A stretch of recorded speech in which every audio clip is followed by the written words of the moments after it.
बिल्कुल in time असां DIG south जी office में मौजूद आहियूं, जिथे 13 जुलाई जो इहो वाक़ियो आहे। 36 कलाकनि अंदरि डिस्ट्रिक्ट साउथ पुलिस वॾी कामयाब कार्रवाई कंदे डॉक्टर आकाश जे क़त्ल में मुलविस जवाबदारनि खे गिरफ़्तार करे वरितो आहे। इन हवाले सां असां सां गॾु मौजूद आहिनि DIG साउथ असद रज़ा साहब। उन्हनि सां इन हवाले से गाल बोल कयूं था त उन्होंने छा चवणो है। आपका बहुत शुक्रिया, क्या कहेंगे 36 घंटों के अंदर आपकी जानिब से बड़ी कामयाब कार्रवाई की? जी हाँ, ये बहुत अफसोसनाक वाक़या पेश आया जिसमें मिनॉरिटी से ताल्लुक़ रखने वाले डॉक्टर आकाश जो है उनको टारगेट किया गया। ये जो फैमिली थी डॉक्टर आकाश, उनके वालिद श्रीचंद और उसका जो कज़न है, ये तीनों जो थे वो अपने घर से निकले और बैंक से इन्होंने कैश विड्रॉ कराया। उसके बाद जब ये दूसरे बैंक में कैश जमा करवाने के लिए गए तो डाकुओं ने इनको जो है वो वहाँ पर रोका और उनसे कैश छीनने की कोशिश की। मज़ामत के दौरान जो फायरिंग हुई, सिक्योरिटी गार्ड ने भी फायरिंग की और मगर इन डाकुओं की फायरिंग से डॉक्टर आकाश जो है ज़ख्मी हो गए शदीद। अस्पताल लेके जाया गया मगर वहाँ पर वो जानबर ना हो सके। ये इंतहाई जो है वो सेंसिटिव इशू था और चूँकि ये साउथ डिस्ट्रिक्ट में जो है ऐसे वाक़यात बहुत कम होते हैं, मगर इसको एक चैलेंज समझते हुए कराची पुलिस ने तमाम अपने ज़राओं को बरी कर लाया और इसके लिए अथक मेहनतें की, जिसके नतीजे में 24 घंटों के अंदर अंदर जो है मुलज़मान की शनाख्त कर दी गई और उसके बाद जो है अगले 12 घंटों में उनकी गिरफ़्तारी भी अमल में लेके आई जा चुकी है। और जो सीसीटीवी फुटेजेस हैं वो हमने बैंक्स की वो हासिल की थी, दोनों बैंक्स की, जिसमें हमें अंदाज़ा हो गया कि जो मुलज़मान इस क्राइम में मुलव्वस थे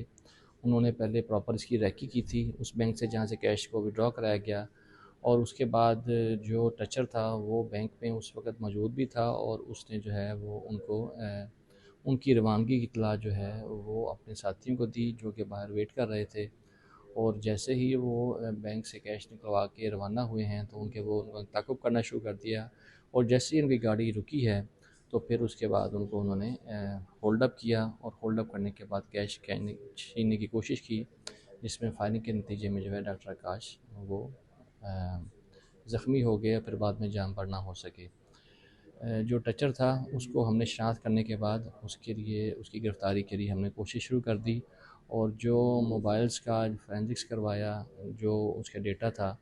तो उसमें इसके बाकी जो पूरा नेटवर्क था वो भी हमने जो है वो उसको एक्सपोज़ कर दिया और उनकी शनाख्त भी कर ली मौके से जो फुटेजेस मिली थी उनको देखते हुए। और फिर उनके बाद जो है उसको हमने उसकी तलाश शुरू कर दी और जो गाड़ियाँ इसमें इस्तेमाल हुई थी, जो कार थी और उसके मोटर बाइक्स थी, उनको डिफरेंट जगहों के ऊपर हमने जो है वो इस मोड में लगा दिया सेफ सिटी के अंदर जो है कि अगर वो ऐसी गाड़ी कहीं भी दिखाई दे तो उसकी फ़ौरन इत्तला जो है वो मुतलका पुलिस को दी जाए। तो ऐसी यही गाड़ी जो है वो कल रात को जो है वो सदर के इलाके में स्पॉट की गई और उसके बाद उसको जब ताक़ुब किया गया उसका, तो वो डिफेंस के इलाके में उसको पुलिस जो है वो रोकने में कामयाब होगी और उनमें से जो अफराद थे उनको गिरफ़्तार किया गया, उनकी तलाशी ली गई तो उनसे तीनों से जो है वो वेपन्स बरामद हुए और जो कातिल था जो कि इस मौके पे गिरफ़्तार हुआ उससे भी 30 बोर का वेपन जो है इस्तेमाल हुआ है और हमारी जो तफ्तीश इब्तदाई तफ्तीश थी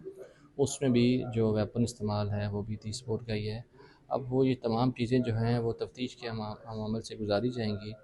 फोरेंसिक्स करवाई जाएंगी उनकी और हमें पूरी यकीन है, पूरा एतमाद है कि ये जो मुलज़मान हैं ये उस वारदात में मुलव्वस थे और उनके जो वेपन्स आला कत्ल है वो भी जो हमने एविडेंस इकट्ठी की है उसके साथ मैच करेगा, जो हमें बहुत ज़्यादा मदद देगा कि इन मुलज़मान को करार वाक़ई सज़ा दिलवाई जा सके।